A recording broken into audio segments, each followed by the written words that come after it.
Hola! Καλώς ήρθατε σε ένα ακόμα επεισόδιο. Είμαι ο Ανδρέας και σήμερα θα σας δείξω μερικά tips που προσωπικά με βοηθούν αλλά και κάνουν την επεξεργασία των φωτογραφιών πολύ πιο εύκολη και γρήγορη.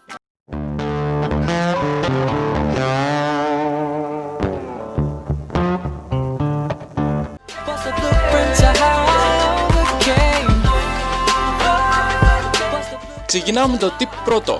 Λοιπόν, μάγκες, πριν ξεκινήσετε το οτιδήποτε, το νούμερο 1 tip είναι να μάθετε, αν όχι όλα, τότε μερικά hotkeys. Τα λεγόμενα hotkeys είναι συντομεύσεις οι οποίες γίνονται από το πληκτρολόγιό μας. Για παράδειγμα, έτσι, με το Ctrl+Z γυρνάμε σε μια προηγούμενη κατάσταση της φωτογραφίας ή πιο γενικά στο προηγούμενο βήμα. Είναι ένα hotkey που χρησιμοποιείται σχεδόν σε κάθε πρόγραμμα το οποίο ξέρετε. Δηλαδή, κάνεις ένα λάθος, πατάς το Ctrl+Z, γυρνάς πίσω στο προηγούμενο βήμα ακριβώς. Δεν χρειάζεται να πειράξεις τίποτα άλλο, έτσι. Επίσης, ένα ακόμα σημαντικό hotkey είναι το Ctrl+S. Το S συμβολίζει το save, δηλαδή την αποθήκευση. Αν για παράδειγμα έχετε συχνές διακοπές ρεύματος, τότε αυτό θα σας σώσει μάγκες από πολύ range. Σίγουρα έχει τύχει να κάνεις edit μια φωτογραφία και να έχεις πετύχει το ιδανικό αποτέλεσμα. Και ξαφνικά να πέφτει το ρεύμα, να κρασάρει το PC, αν έχεις το στιέρα.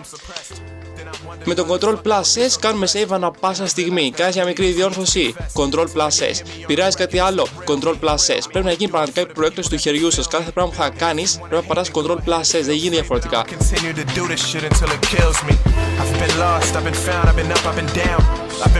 Πολύ σημαντικό ρόλο παίζουν οι συντομεύσεις των εργαλειών μας. Δηλαδή, για παράδειγμα, έτσι, όταν θα κάνουμε περικοπή στη φωτογραφία, που είναι το πρώτο πράγμα το οποίο κάνουμε, πατάμε το R ή το RAW αντίστοιχα. Επίσης, με το γράμμα όμικρον ορίζουμε το σχέδιο μας βοηθάει να κόψουμε τη φωτογραφία μας με βάση ποιες διαστάσεις και το πώς μας αρέσει εμάς να την κόβουμε. Ενώ με το συνδυασμό πλήκτρων Shift+O αλλάζουμε τη θέση του σχεδίου πάνω, κάτω, δεξιά, αριστερά, όπως εσάς σας αρέσει. Σημαντικό tip εδώ είναι αυτό το μικρό εργαλείο πάνω που μοιάζει σαν χάρακας, έτσι. Με αυτό ισιώνουμε τον ορίζοντα της φωτογραφίας μας. Όσο ωραία ρε μάγκες και να είναι μια φωτογραφία, αν έχει στραβό ορίζοντα, κανείς δεν θα πατήσει like, έτσι.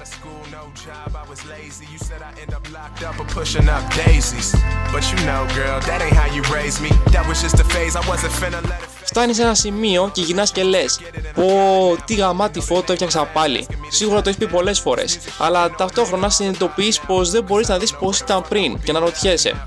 Λοιπόν, για το κάνεις αυτό υπάρχουν δύο τρόποι. Ή ανοίγεις το αρχείο στην επιφάνεια εργασίας σου, εντάξει, αστειεύομαι, ή μπορείς πατώντας το Y κάτω αριστερά και ανοίγουν δύο παραθυράκια και μπορείς και βλέπεις το πριν και το μετά της φωτογραφίας σου, ή αυτό που κάνω εγώ προσωπικά, γυρνάμε πάλι στις συντομεύσεις, στα hotkeys, πατάω το slash, έτσι, αυτή η γραμμούλα, η πλαϊνή, στο πληκτρολόγιό μου. Οπότε εκεί που κάνω edit πατάω το slash, βλέπω το πριν, τι θέλω να διορθώσω, τι δεν μου αρέσει, τι ήταν πιο ωραίο πιο πριν και το διαμορφώνω.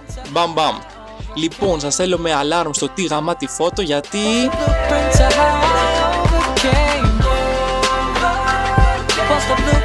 το λεγόμενο lights out.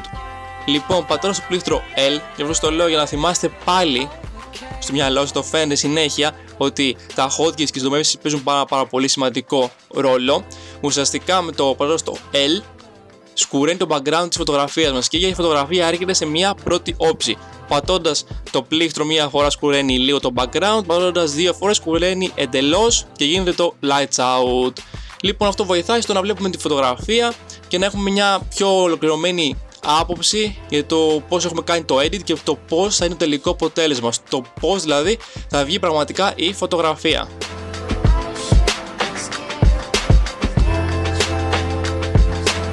Κεφάλαιο clipping ή κλιπάρι ή αλλιώς στην ψηφιακή φωτογραφία ή το ψηφιακό βίντεο, το απόκομμα είναι το αποτέλεσμα λήψης επεξεργασίας μιας εικόνας όπου η ένταση σε μια συγκεκριμένη περιοχή δεν υπερβαίνει την ελάχιστη και τη μέγιστη ένταση που μπορεί να αναπαρασταθεί. Είναι μια περίπτωση αποκοπής σήματος στο τομέα εικόνας.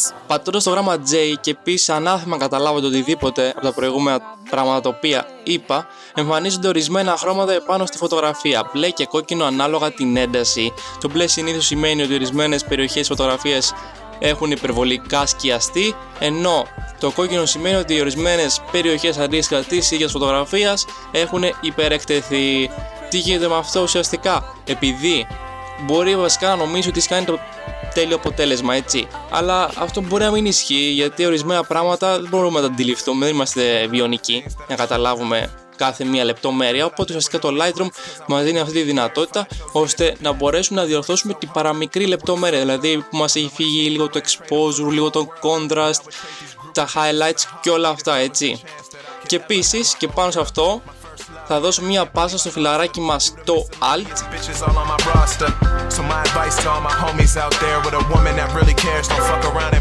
Με το Alt λοιπόν μπορείς να κάνεις πολλά πράγματα, όπως και με το J επίσης. Με το Alt λοιπόν πατημένο μπορούμε να δούμε ποιες περιοχές της φωτογραφίας επηρεάζονται και πόσο τις ρυθμίσεις που βάζουμε. Για παράδειγμα, στο White and Black, όταν το σέρνουμε ή δεξιά ή αριστερά, βλέπουμε ουσιαστικά το πόσο επηρεάζει αυτή η ρύθμιση την φωτογραφία μας. Αν και εγώ προσωπικά δεν το συνιστώ, γιατί είναι μια ρύθμιση η οποία επηρεάζεται και από άλλα πράγματα, οπότε το αποτέλεσμα μπορεί να μας δείξει αυτό το οποίο περιμένουμε, έτσι, να μας δείξει πόσο ακριβώς επηρεάζεται. Εκεί το οποίο θεωρώ πως είναι αλάνθαστο είναι στο Sharpening, στο Luminance και στο Split Toning. Στο Sharpening, παράδειγμα, όταν το έχεις κρατημένο το Alt παράδειγμα, βλέπεις ακριβώς το πόσο βασικά το effect το οποίο έχει η συγκεκριμένη ρύθμιση στην φωτογραφία. Και το ίδιο γίνεται και με τα υπόλοιπα, παράδειγμα, και με το Luminance και επίσης στο Split Toning μπορούμε να βλέπουμε ακριβώς το χρόνο το οποίο θέλουμε να βάλουμε, ενώ χωρίς το Alt θα φαίνεται πολύ ελάχιστο και δεν μπορείς να καταλάβεις το τι χρώμα θα πάρει η φωτογραφία, ενώ με το Alt πατημένο βλέπεις ακριβώς. Επίσης με το Alt μπορούμε να κάνουμε reset ξεχωριστά κάποιες ενότητες.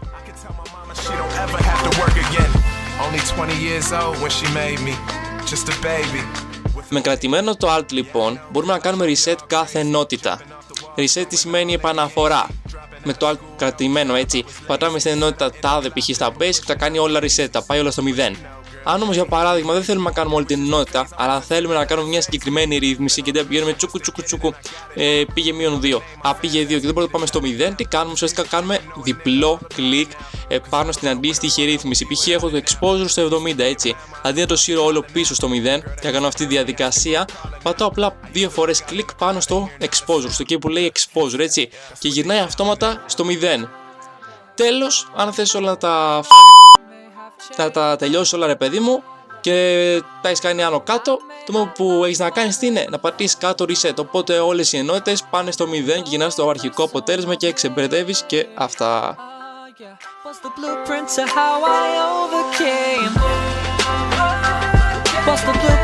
Radial Filter είναι ένα εργαλείο που μου αρέσει να το χρησιμοποιώ πάρα πολύ στα πορτρέτα μου και επίσης έχει και άλλες χρησιμότητες. Μία από αυτές είναι να το χρησιμοποιήσετε παράδειγμα σε ένα ηλιοβασίλεμα.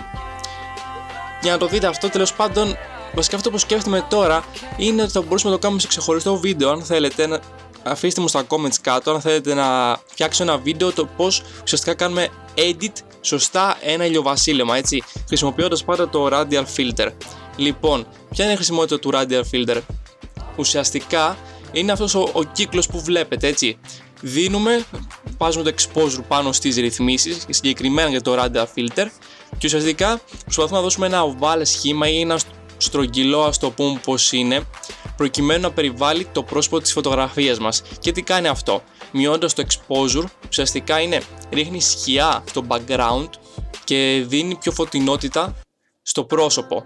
Με αποτέλεσμα είναι σαν να το ξεκολλάει, σαν να το αποσυνδεύει το background και να εστιάζει σε αυτό. Είναι σαν να μην υπάρχει background ουσιαστικά.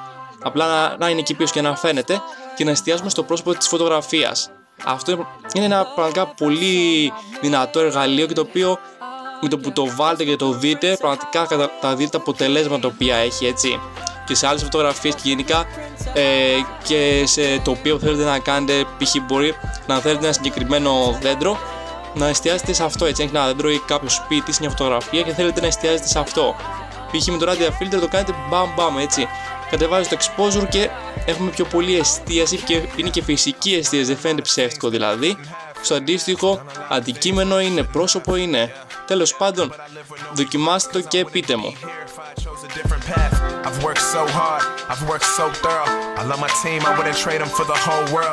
Number 9. Καταρχάς, σας βγάζω το καπέλο αν ακόμα παρακολουθείτε μετά από τόσα tips και όλα αυτά που έχω πει.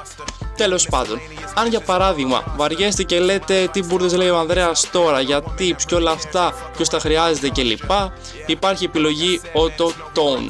Μην το μπερδεύετε με το auto-tune το οποίο κάνουν οι trappers παράδειγμα, είναι άλλο πράγμα αυτό. Λοιπόν, με το auto-tune μπορείτε αυτόματα να κάνετε edit την εικόνα που σας αρέσει, βέβαια όχι στα τρομερά αποτελέσματα έτσι, αλλά θα σας δώσει ένα αλφα ικανοποιητικό αποτέλεσμα χωρίς πολλά και ξεμπερδεύετε μπαμ. Ανοίγεις το Lightroom, κάνεις import τη φωτογραφία μέσα, πατάς όλο τον έτοιμο για Instagram, παράδειγμα Facebook ή ό,τι θέλετε εσείς. Δεν παιδεύεστε γρήγορα και εύκολα. Κοιτάξτε, δεν είναι πολύ κακό το αποτέλεσμα που δίνει, δεν είναι τίποτα τρομερό βέβαια, αλλά γλιτώνεις χρόνο έτσι, δεν παλεύεις ούτε τίποτα. Δηλαδή, άμα δεν σας αρέσει και το edit και όλα αυτά και βαριέσαι, πατάς αυτόματα και έξω από την πόρτα. Καλή νύχτα σας. But fast forward, just a couple years more. Me and my team about to do a nationwide tour. Φτάσαμε και λοιπόν στο τελευταίο tip, το tip 10. Λοιπόν, το τελευταίο tip το αφήνω για τους φίλους μου με laptop, γενικά για αυτούς που έχουν μικρή οθόνη και δυσκολεύονται αρκετά στο edit. Κάτι που υπήρχε τόσο καιρό και λέω ρε φίλε δεν παίζει. Πώς δεν το είχα δει αυτό εγώ νωρίτερα έτσι και το διαπιστώσετε κι εσείς τώρα. Μπορείτε εύκολα και γρήγορα να μεγαλώσετε το πάνελ, το δεξί πάνελ έτσι, δηλαδή αυτό που είναι το basic και όλα αυτά, όλες τις ενότητες τέλος πάντων να τις μεγαλώσετε. Δηλαδή με το ποντίκι να σύρετε αριστερά το πάνελ και αυτό μεγαλώνει όσο εσείς θέλετε. Κάνοντας το έτσι πολύ πιο εύκολο και πολύ πιο εύκολο για εσάς και δεν χρειάζεται να σας βγαίνουν τα μάτια κάθε φορά όταν προσπαθείτε να σύρετε μια μπάρα, για παράδειγμα. Επίσης, και νομίζω αυτό θα ήταν το τελευταίο tip, απλά το έχω εδώ μέσα. Τέλος πάντων, με το Alt-Jar, το έχουμε όλοι στο πληκτρολόγιό μας, αν και το χρησιμοποιούμε πάρα πολύ. Νομίζω, εγώ προσωπικά μόνο το πέτω χρησιμοποιώ σε αυτό το πρόγραμμα. Τέλος πάντων, μπορείτε να μπείτε στην επιλογή Solo Mode. Τι σημαίνει αυτό? Όταν παράδειγμα κάνετε edit, και αυτό είναι κυρίως για αυτούς οι οποίοι όντως έχουν laptop ή έχουν μικρές οθόνες, και πατήσετε το Alt-Jar και μια συγκεκριμένη ενότητα, π.χ. Basic ή Split Tone, παράδειγμα, ή καμπύλες. Το πατάτε αυτό, κλείνουν αυτόματα όλες οι υπόλοιπες ενότητες, όλες οι υπόλοιπες καρτέλες και μένει μόνο αυτή ανοιχτή και ουσιαστικά έρχεται μόνο αυτή δεξιά. Δεν έχετε κάτι άλλο παράδειγμα για να το οποίο ουσιαστικά σε εμποδίζει και σας αφήνει να κάνετε εύκολα και γρήγορα το edit σας.